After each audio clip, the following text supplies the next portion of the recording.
Oi, pessoal, boa noite. Tudo bom? Que Jesus nos abençoe a todos e nos envolva em sua paz. Sejam bem-vindos. E vamos começar, né? Estamos na hora, passando um pouquinho já. Vamos fazer uma prece, né? Para nos prepararmos, para equilibrarmos o nosso ambiente familiar, nosso ambiente individual, coletivo, nosso ambiente virtual, em que nós estamos aqui estudando todos os dias, ou melhor, todas as noites, permutando energias que vêm do alto e que nós assimilamos com alegria no nosso coração, porque fazemos esse trabalho com o nosso sentimento, com a nossa disposição, com a nossa boa vontade e recebemos da espiritualidade todo o apoio que necessitamos.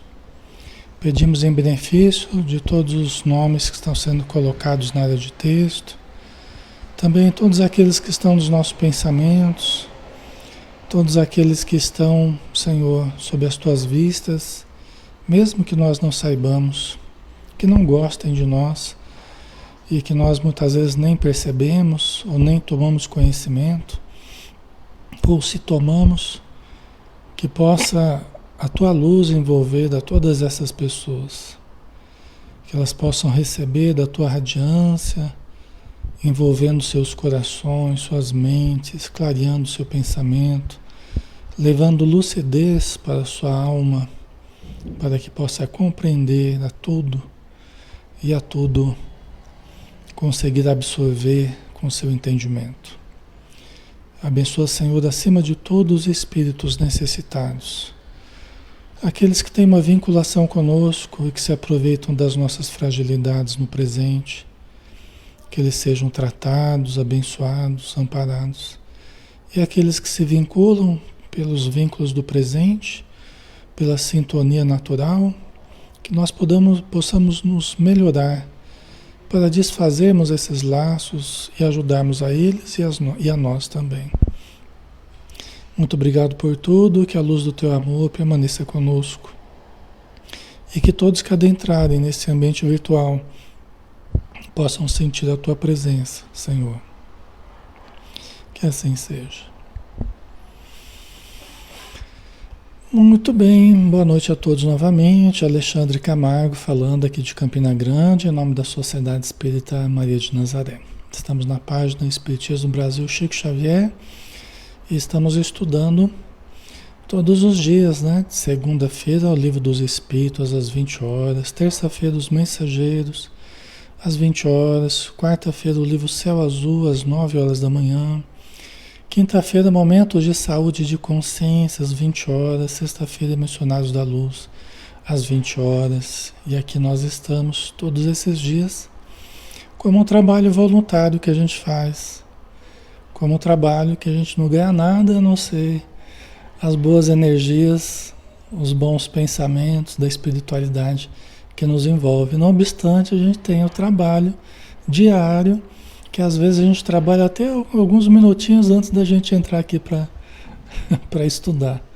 Às vezes eu estou até sem voz para fazer o estudo com vocês aqui, porque eu fiquei atendendo até e foi na pressa ali, às vezes sem comer, às vezes sem descansar, sem tomar um banho, para estar aqui com vocês, né? Isso quando os problemas de saúde não nos afetam, impedindo que a gente esteja aqui, tá? Porque a gente tem também o trabalho profissional da gente, pessoal. A gente também precisa sobreviver. Nós não somos uma fonte inesgotável de energia não, viu? Então a gente está aqui todas as noites tentando ajudar, né? Tentando dar o nosso melhor para vocês, tá?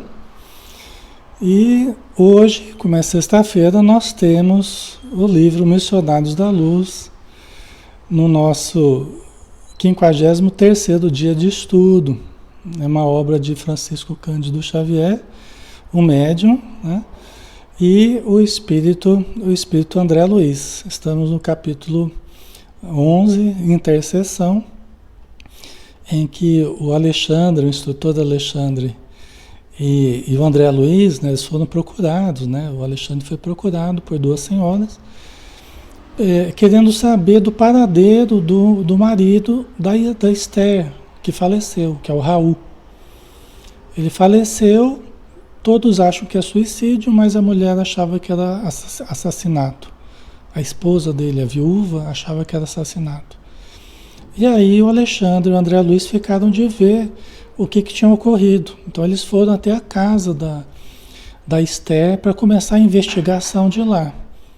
E aí lá eles conversaram com um visitador. Aqui nós estamos justamente no ponto em que eles encontraram um visitador, que é alguém que tem estado com a família da Esther, em que morava o Raul, né, antes de morrer. E o visitador vai dar algumas informações para o Alexandre e para o André Luiz, tá? Que é uma investigação aqui, né? Então vamos lá. O visitador, um espírito protetor que está ali em torno da família da Esther, ele já estava conversando com o Alexandre e falando assim, olha, ele soubera dissimular com cuidado a morte dele, o suicídio dele. Porque ele se suicidou realmente. Não tinha sido assassinado. Foi um suicídio premeditado. Meditado por muito tempo o ato infeliz. E no último dia fizeram a aquisição de um revólver para o fim desejado. Alvejando a região do coração, atirou a pequena arma à distância, atirou a arma a pequena distância, depois de utilizá-la cautelosamente para evitar as impressões digitais e, desse modo, conseguir burlar a confiança dos familiares, né? Não das autoridades, porque perceberam a estratégia, né? Fazendo-o supor tivesse havido doloroso crime. Então ele fez de um jeito que os familiares, eles acharam que era suicídio, que era assassinato, né? Mas as autoridades perceberam que os indícios eram todos de suicídio. Tá? Então nós estamos nesse ponto aqui, né? E chegou a vê-lo nos derradeiros minutos da tragédia? Indagou Alexandre Paternal. Sim, esclareceu o interlocutor. Alguns amigos e eu tentamos socorrê-lo, mas em vista das condições da morte voluntária, friamente deliberada, não nos foi possível retirá-lo da poça de sangue em que se mergulhou, retido por vibrações pesadíssimas e angustiosas. E aqui está uma lição muito, muito, muito importante, que deve ter passado despercebido para vocês aí. Qual é a lição? O Raul, ele se matou, não se matou? O Raul se matou. Friamente, deliberadamente se matou. O que os espíritos amigos fizeram? O que o visitador e outros amigos dele, né, que ele pediu para ajudar, né? Eles tentaram socorrê-lo. Eles tentaram socorrê-lo. Ele se matou, os espíritos amigos tentaram socorrê-lo. Mas, em vista das condições da morte voluntária, ou seja, do suicídio, friamente deliberada, né, a morte friamente deliberada, não nos foi possível retirá-lo da poça de sangue em que se mergulhou. Então, olha o detalhe. Vocês perceberam o detalhe da coisa?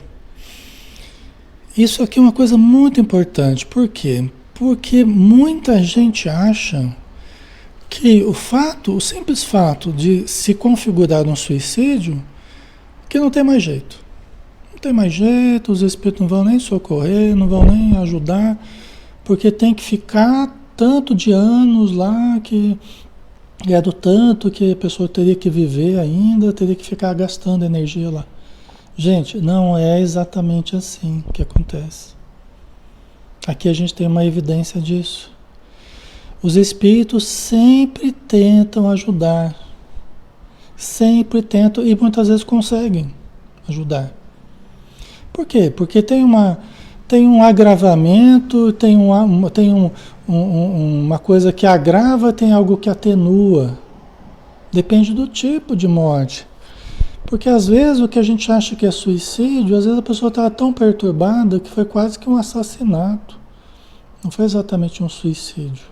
Porque a pessoa estava tão inconsciente, tão obsediada, né, que na verdade nem foi exatamente um suicídio. Foi quase que um assassinato, ou um assassinato. Entendeu? Então nós não temos condição de avaliar. Nós não temos condição de avaliar. Tá?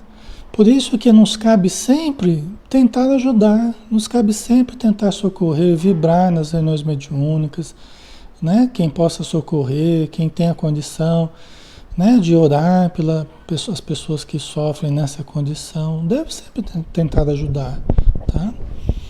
Porque se a gente se basear nesse pensamento, não, porque se foi suicídio, a pessoa vai ter que ficar lá 10 anos, 20 anos, 50 anos, até gastar o tempo de energia que era, não é exatamente assim. Nós não temos capacidade de avaliar cada caso, nós não temos. Os espíritos têm, os espíritos amigos têm, nós não temos, tá? Certo, pessoal? Então, aqui fica muito claro isso, né? Fica muito evidente essa situação. O visitador tentou ajudar. Talvez ele até conseguisse. Talvez ele até conseguisse, né? Se não tivesse sido tão friamente deliberado, calculado, talvez ele conseguisse.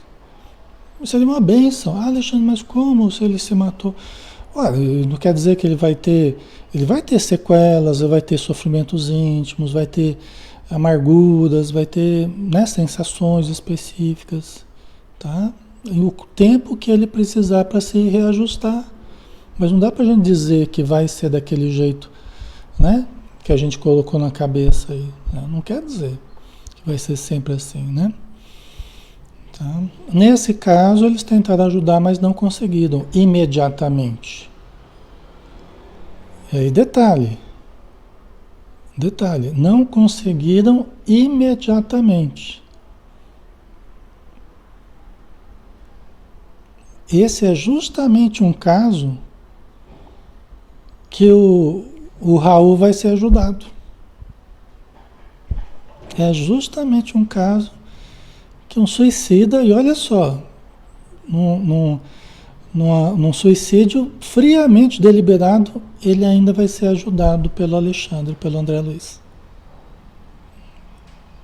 Eu já estou até adiantando aqui, já estou dando um spoiler aqui, né? Já estou adiantando a coisa, ele vai ser ajudado. Entendeu? Vamos ver a sequência aqui, tá? Tem muita coisa que acontece, né? Na nossa vida e na vida após a morte que a gente ainda não sabe direito. Tem muita coisa, tá? Então vamos lá. Permanecemos em serviço com o fim de ampará-lo, quando se aproximou um bando de algumas dezenas que abusou do infeliz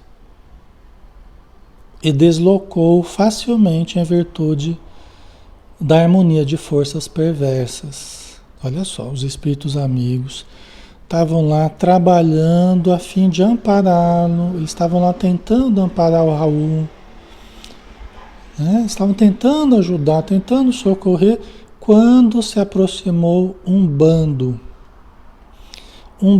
de algumas dezenas que abusou do infeliz, abusou do corpo espiritual do Raul, abusou do infeliz, um bando, e deslocou facilmente em virtude da sintonia, né, da harmonia de forças perversas, porque o Raul estava em vibrações tão difíceis que não foi difícil desse bando conduzir ele, levaram ele facilmente. Como pode compreender, não nos foi possível arrebatá-lo das mãos dos salteadores da sombra, que o carregaram por aí. Né? Já pensou? Pensou?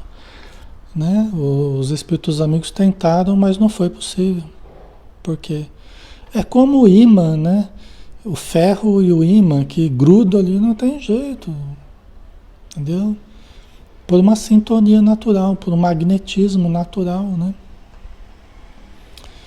O instrutor parecia satisfeito com as elucidações, e quando vi que se dispunha a terminar a palestra, ousei perguntar: mas e a causa do suicídio? Não será interessante ouvir o visitador? Não, explicou Alexandre tranquilamente, indagaremos do próprio interessado.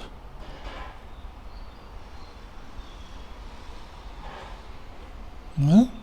O André Luiz falou, mas você vai perguntar já que ele está aqui, o visitador, ele deve saber, né? Você não vai perguntar para ele qual que foi a causa do suicídio, já que a família não imaginava que pudesse ser suicídio. Então o Alexandre falou, não, nós vamos perguntar do próprio. Nós vamos perguntar para o próprio, para o Raul. Ele vai nos dizer por que disso. Né? Você vê a técnica do auxílio, né? Aqui vocês colocaram, a Bárbara colocou, né? Alexandre, em todos os casos de suicídio, existem espíritos obsessores junto? Olha, veja bem, Bárbara, geralmente a pessoa vai entrando num processo obsessivo, né? Porque a ideia do suicídio, geralmente, eu não sei dizer porcentagem, porque é os espíritos que poderiam dizer quantos por cento é isso, quantos por cento é aquilo, né? Mas, geralmente as pessoas vão ruminando a ideia, elas vão cultivando a ideia, elas vão cultivando o desgosto perante a vida, o desânimo, a tristeza, elas vão cultivando sentimentos inferiores, que vai abrindo espaço para o pensamento suicida. Então, frequentemente, esse é um processo que se faz, né? É um processo mais longo, né? Então, geralmente, quando a pessoa se mata, é dentro de um processo mais ou menos grave de suicídio, de obsessão, tá?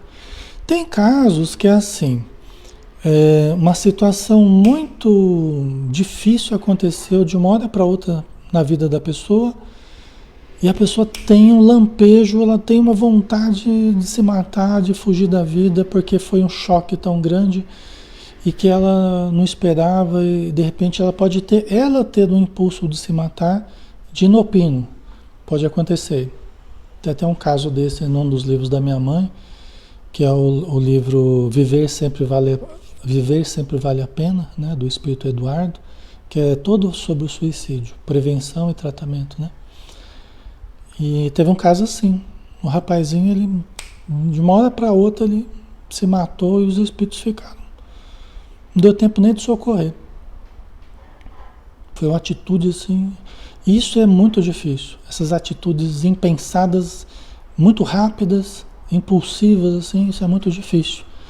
Porque às vezes se tivesse uns minutinhos a mais, os espíritos conseguiriam improvisar alguma coisa que chamasse atenção, conseguia fazer ele dormir, conseguia fazer alguma coisa para tirar daquela.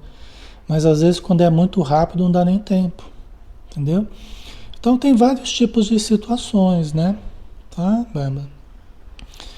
Então não dá para dizer que todas elas estavam havendo uma obsessão grave, não dá para dizer. É bem provável, mas tem situações mais impulsivas que às vezes pega até os espíritos de surpresa, viu?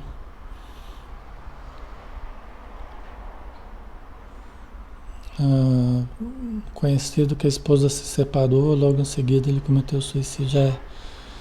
Então, tem vários tipos de situações, né? Mas todas elas são bastante dolorosas, né? Bastante infelizes, né? Com certeza. Tá?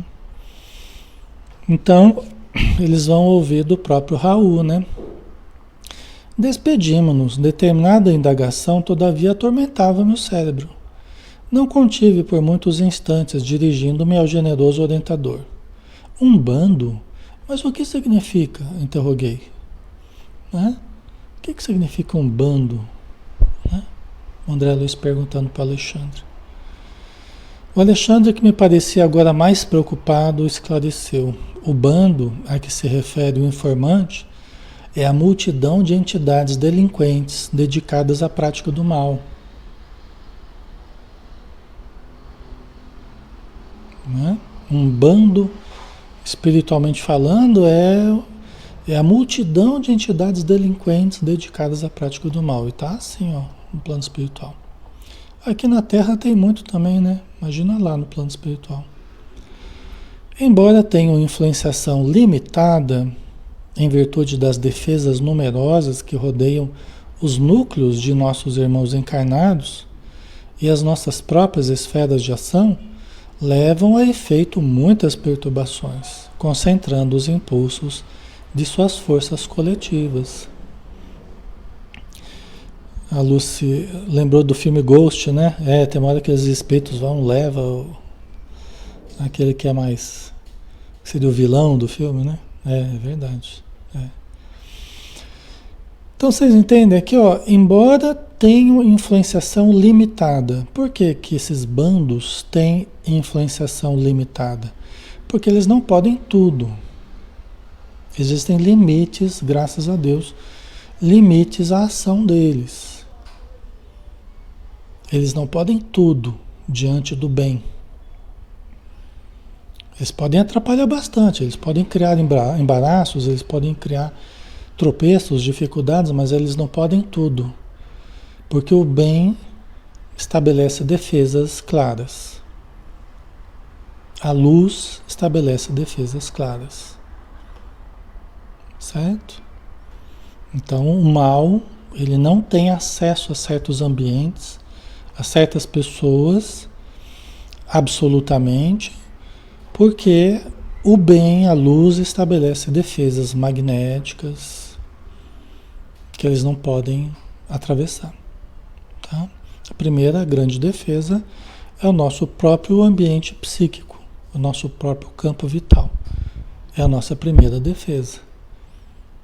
Como resultante da nossa mente, do que a gente cultiva na mente, no coração. Né? Certo? A defesa da nossa casa, do nosso trabalho, que nós estruturamos no dia a dia, nos hábitos. Né? Alexandre, como fazer uma desobsessão? Através da mudança moral, né, Mari? Através da mudança moral. Mudança moral significa mudança de comportamentos. Mudança moral significa melhoria de comportamentos. Abstenção do mal e prática do bem. Ah, mas o que é o mal e o que é o bem? Aí a gente tem que estudar, a gente tem que aprender. Isso tudo a gente não faz sem discernimento. É o que a gente estava estudando ontem, não é? É o que a Joana de Ângeles estava explicando para a gente ontem no estudo. A gente precisa aprimorar o discernimento, aprimorar a mente, aprimorar a capacidade de compreender, de discernir. Você vê como é que tudo se encaixa? Tudo faz parte de uma grande verdade que cada estudo aqui, cada pedacinho é um pedacinho que vai se encaixando naqueles outros, formando a nossa visão da realidade, nossa enorme visão que a gente vai criando. Vai tecendo essa colcha de retalhos aí, né? A Selma, quem tem depressão alguma vez na vida já pensou em suicídio, tamanha dor. Então, na depressão é uma das situações que mais aparece o pensamento suicida, né? E que é preciso mais vigilância, a higiene mental, né, Sueli? É a limpeza dos pensamentos, né? Pensamentos deprimentes, angustiantes, tristes, pessimistas. Então a gente tem que ir percebendo, tomando consciência quando nós estamos fazendo isso e modificando, trocando pensamentos ruins por pensamentos bons. Alexandre, mas como é que faz isso? Você está ali com pensamentos ruins, como é que você simplesmente troca por pensamentos bons? É uma arte. Como a Joana Jones falou ontem, é uma arte.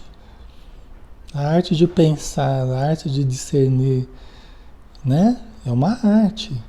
Nós temos que aprender essa arte, né? A arte de reprogramar, porque a gente espontaneamente, automaticamente já pensou negativo, né? Já pensou, já. Porque aquilo é automático em nós. Como é que a gente faz para desautomatizar isso aí? Essa aqui é a questão. Tem que ter esforço, tem que ter método, tem que ter persistência, entendeu? É assim que a gente vai fixando novos comportamentos através da repetição.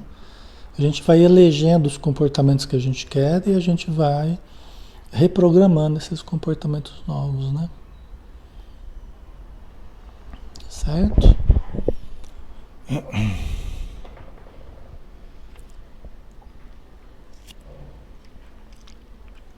Ok, pessoal? É.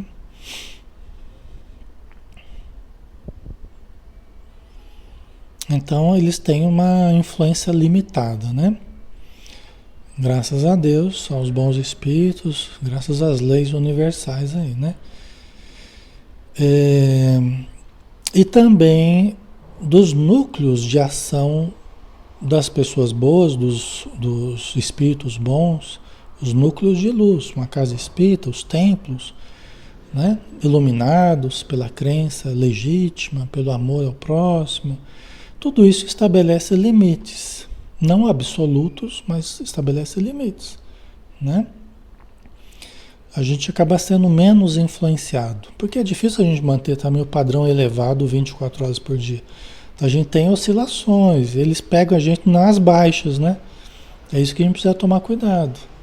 Eles pegam a gente nos momentos de estresse, nos momentos de precipitação, de impulsividade, de relaxamento das forças morais, né? É ali que eles aproveitam, né? Então a gente precisa ficar um olho, como diz o ditado, um olho no peixe, outro no gato. Tem que ficar um olho no peixe, outro no gato. Você tem que ficar atento ali, né? Porque senão é fácil da gente se desequilibrar, né? Vigiar e orar. Tá? Mas eles podem, justamente por essas nossas oscilações, tanto individuais como coletivas, né? Eles podem criar muitas perturbações, concentrando os impulsos de suas forças coletivas, porque eles também se juntam, né? Então eles podem criar muitas perturbações e criam, né? Armadilhas e tudo mais, tá? Porque fosse muito grande a minha estranheza, o instrutor aduziu: não se surpreenda, meu amigo, a morte física não é banho milagroso que converta maus em bons e ignorantes em sábios, do instante para o outro.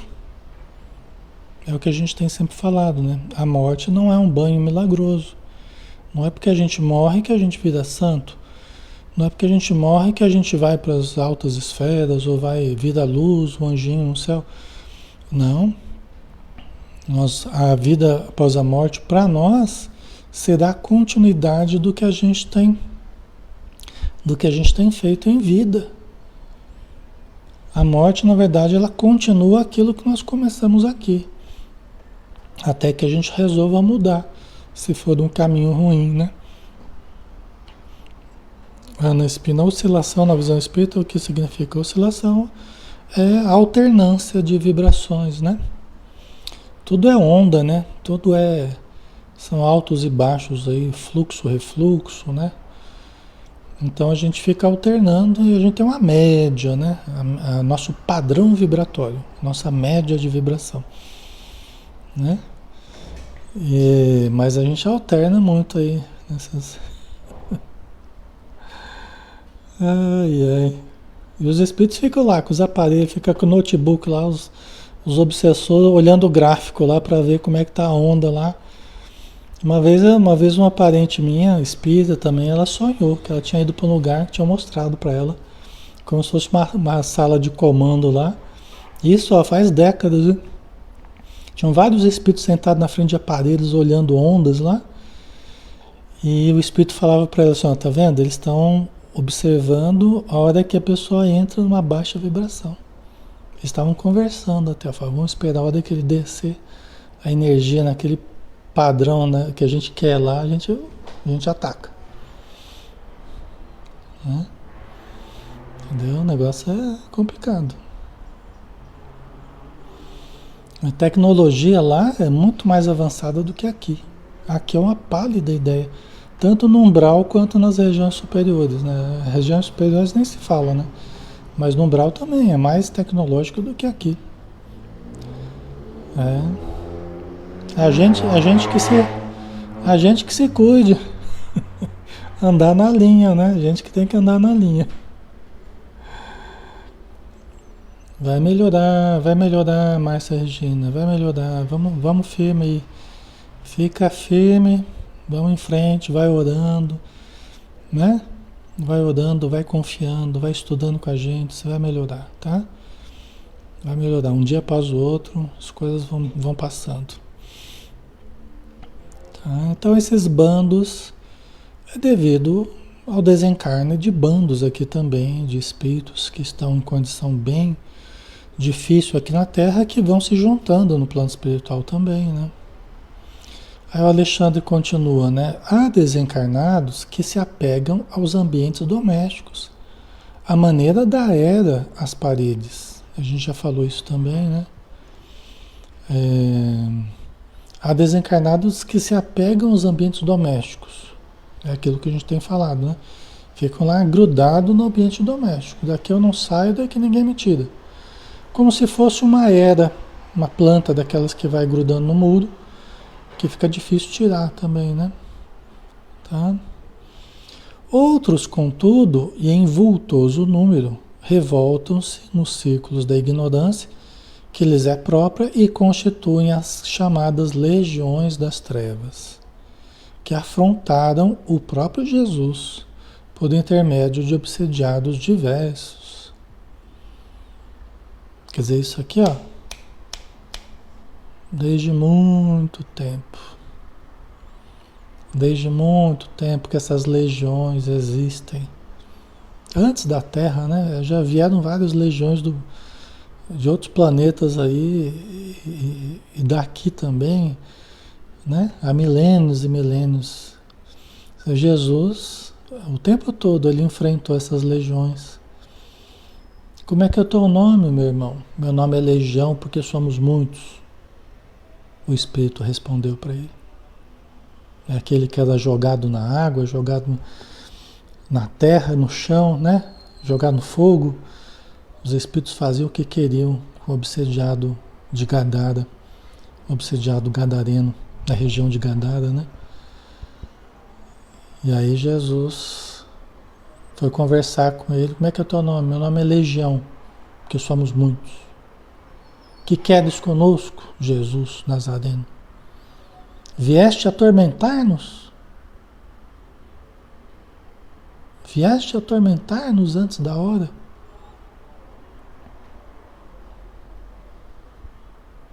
Quem que pode imaginar que Jesus está vindo para nos atormentar, senão esses espíritos que têm um raciocínio distorcido?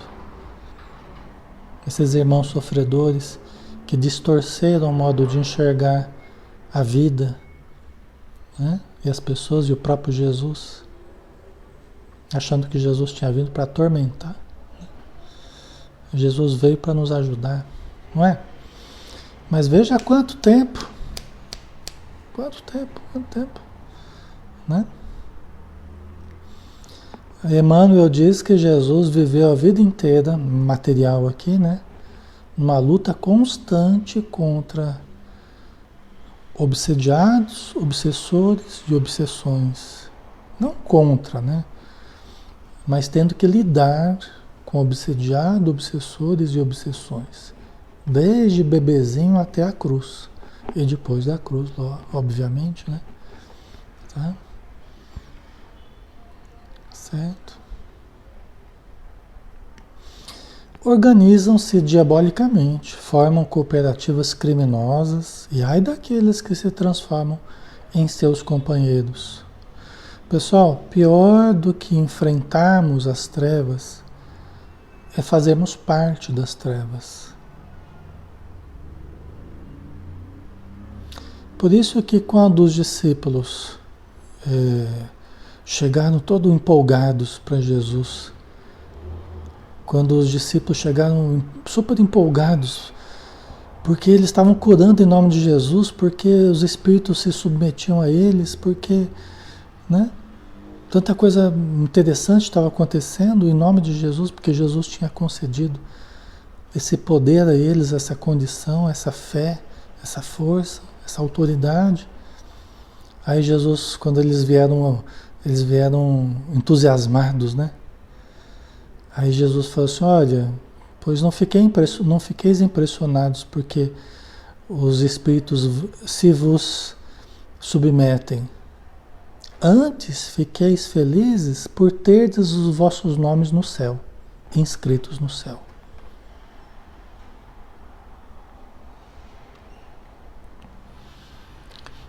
Antes fiqueis felizes porque tendes os vossos nomes inscritos no céu. Obviamente, é diferente de nós termos os nossos nomes inscritos nas trevas, não é? Não é assim? Não é muito melhor? Por isso que o mais importante, né, que Jesus ressalta, fala assim, olha, não fica muito impressionado com as coisas que vocês estão fazendo, mas fica feliz, porque os bons espíritos contam com vocês. Mesmo que hajam dificuldades, mesmo que hajam tropeços, desafios, mesmo que hajam uma série de problemas, mas os espíritos bons contam com vocês. Vocês estão com os nomes inscritos no céu. Não quer dizer que a pessoa está salva e que, né, já vai para o céu, não quer dizer nada disso. Mas quer dizer que os espíritos, por enquanto, estão contando com vocês. Né? Porque vocês estão se sintonizando com os bons espíritos. Vocês estão trabalhando para Deus, estão trabalhando com Jesus, né? Comigo e tal, né? No caso de Jesus, né? Não é, pessoal? Que legal, né? É impressionante, né? Então, isso é o mais importante, né? Então, só o fato de nós não nos vincularmos a esses grupos, e se tivermos nos vinculado algum dia, sairmos o quanto antes. E muitos que estão nos ouvindo neste momento estão nessa condição, querendo sair, e podem sair. Porque é mais difícil do que enfrentar a ira daqueles que, por exemplo, podem nos enxergar como desertores das trevas, né? O pior é continuar nas trevas. Então, todos aqueles que estiverem nos ouvindo, é só buscarem Jesus, é só pedirem ajuda a Jesus, Maria de Nazaré, e todos aqueles que têm nos ajudado infinitamente e que ajudarão a todos que quiserem. Todos que quiserem uma nova chance, todos que quiserem se levantar após uma queda longa, demorada, mas todos somos filhos de Deus e todos somos chamados à renovação. E Deus nos atende como o filho pródigo que retorna à casa do Pai. Depois de gastar a sua herança, depois de bater cabeça, de errar, de se iludir e desiludir, Deus nos aceita porque nós fazemos o caminho de volta, porque nós temos a humildade de nos colocarmos em direção do alto novamente e nos ajoelharmos e suplicarmos a piedade do nosso Criador, a piedade do nosso Mestre Jesus, a piedade dos bons espíritos. Então, isso é o que mais importa, pessoal. Né? É nós nos arrependermos e buscarmos a melhora que a gente tanto precisa. Né? Estejamos aqui na matéria, estejamos... Quem disse que nós já não estivemos nessas falanges aí e que hoje estamos fazendo o caminho de volta, ou que estamos querendo fazer o caminho de volta, não é? Quem sabe, né? Os que caem na senda evolutiva pelo descaso das oportunidades divinas são escravos, sofredores desses transitórios, mas terríveis poderes das sombras, em cativeiro que pode caracterizar-se por longa duração. Né? Quando a gente cai moralmente, cai na senda evolutiva, né? Pelo descaso das oportunidades divinas. Quais oportunidades? Todas as oportunidades que nós estamos tendo. Todas aquelas que nós consideramos difíceis, dolorosas, pesadas, mas que se constituem o objetivo da nossa vida, se constituem o grande exercício de evolução. Porque por mais que a gente reclame, se subtraem essas dificuldades de nós, o que sobra das nossas vidas? Né? As tendências inferiores nossas, almejando facilidades para mostrar as garras de novo, né? As nossas tendências inferiores, elas ficam à espreita, né? Esperando as oportunidades para mostrar as garras de novo, né? E as dificuldades, elas vão nos trabalhando, elas vão nos moldando, elas vão nos ensinando, nos tranquilizando, né? Trabalhando a humildade dentro de nós, né? Tantas outras coisas. Não é, pessoal? E mesmo que a gente ficar uma longa duração caídos, uma hora a gente tem que levantar, né? Que seja agora. Que a gente comece agora a fazer esse levantamento, fazer essa mudança. Se a gente acha que a gente está nessa condição, é a hora de fazer a mudança agora, né? Aí o André Luiz, mas o visitador regional, como guarda destes sítios em que iria espantado, não poderia defender o suicídio infeliz? Né? O visitador lá, ele não poderia defender o suicídio infeliz? O André Luiz perguntando para o Alexandre. Se ele fosse vítima de assassinato, sim, respondeu o instrutor. Porque na condição real de vítima, o homem segrega determinadas correntes de força magnética suscetíveis de pô-lo em contato com os missionários do auxílio. Tá? Se ele fosse vítima de assassinato, quando nós estamos nessa condição, nós segregamos determinadas forças magnéticas que partem do núcleo atômico e não da periferia dos átomos, mas do núcleo atômico do perispírito, do corpo físico, e nós emitimos uma vibração específica quando a gente morre, né? No caso aí o perispírito, né? Que nos coloca mais facilmente em contato com os missionários do auxílio. E aí os espíritos do bem poderiam nos socorrer na condição de vítimas. Sempre acontece assim? Não. Porque nem sempre a gente aproveita a condição de vítima. E aqui eu não estou falando de vitimização. Estou falando a condição de vítima de não ter sido nós o autor da ofensa, mas termos sido aquele objeto da ofensa de alguém. Mas o que é aproveitar a condição de vítima? É não nos envolvermos com ódio, com desejo de vingança. Porque aí a gente perde, a gente sai da condição de vítima e a gente começa a entrar na condição do vingador. Aí fica difícil também ajudar. Então, aí a gente chega à conclusão, uma coisa que eu tive que entender também, porque eu não consegui entender. Como é que tem pessoas que são vítimas de situações e às vezes permanecem décadas ou séculos até em situação de sofrimento? Eu não consegui entender isso. Como é que pode? A pessoa foi vítima de uma coisa muito trágica, muito difícil. Então, não tinha que ter sido ajudada, não tinha que estar bem, não tinha que estar... Poderia estar bem, poderia ter sido ajudada, poderia, se tivesse encarado aquele momento da forma correta. Mas aí que entra o perdão. Aí que entra o perdão. Aí que entra a humildade. Aí que entra a boa vontade de seguir adiante, ao invés de retroceder para se vingar, para odiar, para destruir, para perseguir. Porque muitos fazem isso. Se revoltam, né, Mônica? Muitos se revoltam e partem para a vingança. Aí se juntam com esses bandos aí e fica muito tempo, muito tempo.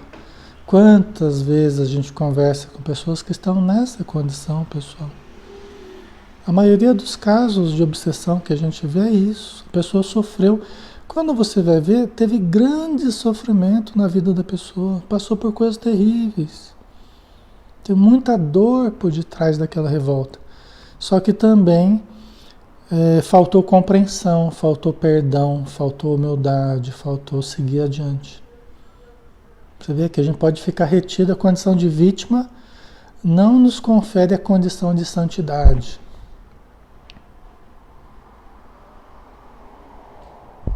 A condição de vítima não nos confere a condição de santidade. A vítima não é santa, não é um santo. A vítima é apenas uma vítima. Aí tem que ver o que ela vai fazer com a situação que passou. O desafio é perdoar e seguir adiante. Quem não consegue fazer isso, fica retido indefinidamente. A Bruna colocou, Bruna Souza, de vítima para vingança é uma linha bem tênue. Temos que vigiar e orar. Perfeito, Bruna, exatamente isso. É uma linha muito tênue mesmo. Nós temos que ir para o caminho certo, né? Tomar as decisões corretas. Tá? Então, se o Raul tivesse sido vítima, seria um pouco menos complicado, né? Um pouco menos complicado. Não sei como seria exatamente, mas seria melhor do que o que ele fez, tá? Mas no suicídio previamente deliberado, sem a intromissão de inimigos ocultos, ó, sem a intromissão de inimigos ocultos, não é? Nós não sabemos, nós não temos muita informação aqui, né? Como este sob a nossa observação. Então, aparentemente, não havia inimigos ocultos, né? E ele mesmo, deliberadamente, foi planejando a coisa, né? O desequilíbrio da alma é inexprimível e acarreta absoluta incapacidade de sintonia mental com os elementos superiores, né? Então, quando é deliberado, friamente deliberado, é muito difícil ele sintonizar com os amigos espirituais para ser socorrido logo após o suicídio, tá? Não quer dizer que não possa ser socorrido, só é mais difícil de socorrer logo após o suicídio. Mas, indaguei assombrado, as sentinelas espirituais não poderiam socorrer independentemente? É uma pergunta interessante essa, né? Mas as sentinelas, os vigias, espíritos protetores, não podiam socorrer de qualquer jeito? Eles teriam poder de socorrer independente de qualquer outra coisa? Se quisesse socorrer, socorria, ponto final. Será que é assim que funciona? Esboçou Alexandre um gesto de tolerância fraterna. Alexandre já estava... Esboçou Alexandre um gesto de tolerância fraterna e acentuou: sendo a liberdade interior apanágio de todos os filhos da criação, não seria possível organizar precipitados serviços de socorro para todos os que caem nos precipícios dos sofrimentos, por ação propositada, com plena consciência de suas atitudes. Quer dizer que não seria possível isso, né? Pelo que o Alexandre está falando, né? Até porque as escolhas, né, apanágio, né, de todos os filhos da criação, que tem raciocínio, que tem inteligência, né? Então não seria possível socorrer a todos, né, com plena consciência de suas atitudes.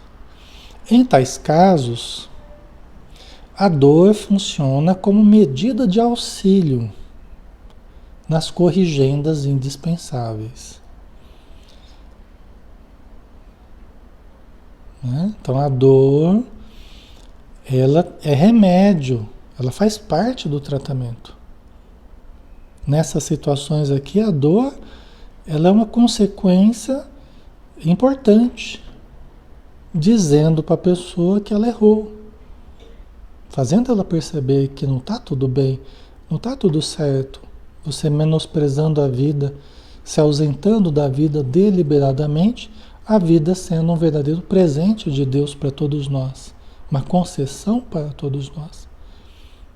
Então, tudo tem o seu resultado e a dor é importante para renovação mental, para reconsideração das nossas atitudes, né? Mas e os maus que parecem felizes na própria maldade? Né?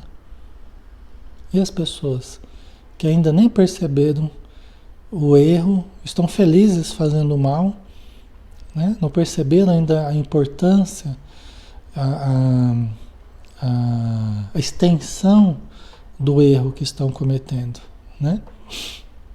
Perguntará a você naturalmente, né? Quer dizer, e os maus que ainda estão felizes fazendo mal, perguntará a você naturalmente. Esses são aqueles sofredores perversos e endurecidos de todos os tempos, que apesar de reconhecerem a decadência espiritual de si mesmos, criam perigosa crosta de insensibilidade em torno do coração. Né? Quer dizer, a pessoa que sabe que está errada, sabe que está fazendo mal, sabe que está prejudicando, sabe que errou e que está errando e continua fazendo mal. Isso é uma atitude perversa. Isso se caracteriza uma atitude perversa. O que é a perversidade? É você saber que está fazendo mal e continuar fazendo. Atitude sádica, né? Perversa. E a pessoa, para fazer isso, ela tem que endurecer o coração. Ela se desconecta dos seus sentimentos, das suas emoções mais puras, né? Com medo de amar, com medo de entrar em contato com os seus sentimentos. Então ela se desconecta.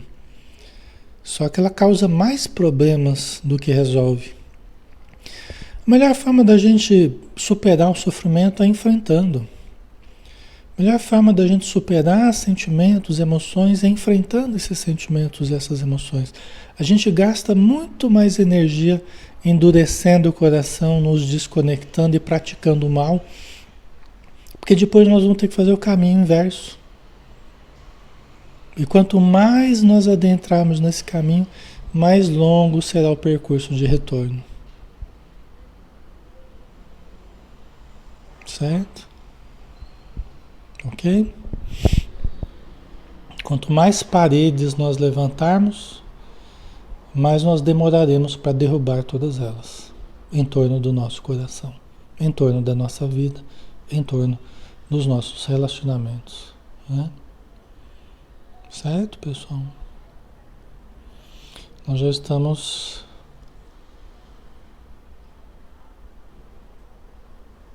Só mais um pedacinho aqui. Aí termina esse raciocínio aqui. Desesperados e desiludidos, abrigando venenosa revolta, atiram-se à onda torva do crime, até que um novo raio de luz se lhes desabroche no céu da consciência.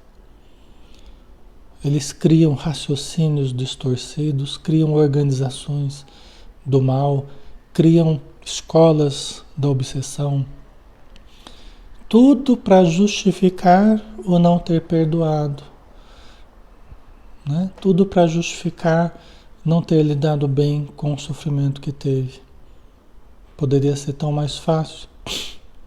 Eu não digo que seja fácil perdoar, pessoal, não digo que seja fácil, mas acaba sendo mais fácil do que adentrar nesse terreno, se afastando de nós mesmos, se afastando do bem, né? Se afastando da nossa realidade profunda, verdadeira, divina, e começar a criar raciocínios de que Deus não existe, de que o mal tem que imperar, que nós vamos destruir tudo, nós vamos dominar, nós vamos acabar. Quer dizer, isso é pior, né? Certo? Mas nenhuma das ovelhas que o Pai me confiou se perderá. Todos serão chamados, todos um dia ouvirão o chamado. Todos retornarão à casa do Pai, sem exceção. Porque a obra divina não foi falha.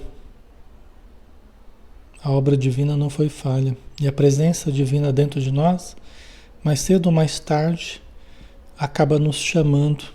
Nós acabamos despertando para essa centelha divina. E acabamos fazendo o caminho de retorno. Tá?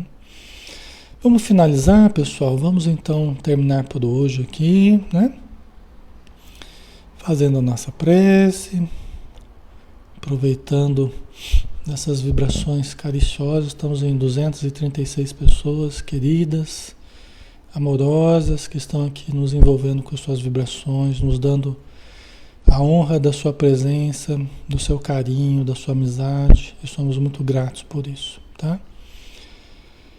Então vamos orar. Senhor Jesus, nós te agradecemos imensamente pela oportunidade do agora, pela chance de estarmos juntos, de unirmos as nossas forças no bem, de nos ajudarmos mutuamente, nos ampararmos, nos socorrermos, para que todos possamos ascender, para que todos possamos crescer, para que possamos todos acendermos a nossa luz e unirmos a nossa energia em prol do bem. Muito obrigado por tudo, Senhor. Obrigado por essa semana que está acabando. Obrigado pelos trabalhos que foram realizados e pelos que serão ainda nos próximos dias. Que a luz do Teu amor ilumine todas as mentes e corações que estão neste momento sintonizadas a Ti. Obrigado por tudo. Permaneça conosco mais uma vez, Senhor, hoje e sempre. Que assim seja. Muito bem, pessoal. Então finalizamos por hoje. Pessoal, eu soltei lá as informações no nosso grupo do WhatsApp, lá do desafio de 21 dias de equilíbrio emocional, para o equilíbrio emocional, justamente. Tudo isso que a gente está conversando aqui tem muito a ver com isso, né? Para a gente tomar a decisão da mudança, a gente iniciar a nossa grande mudança. Então nós preparamos esse trabalho. E quem se interessar, entre em contato conosco pelo WhatsApp, pelo Facebook, Messenger. Entre em contato que eu passo o material para vocês, tá bom? Vou postar também no Facebook para quem queira ver aí, tá? Um abração, pessoal. Fiquem com Deus. Até mais.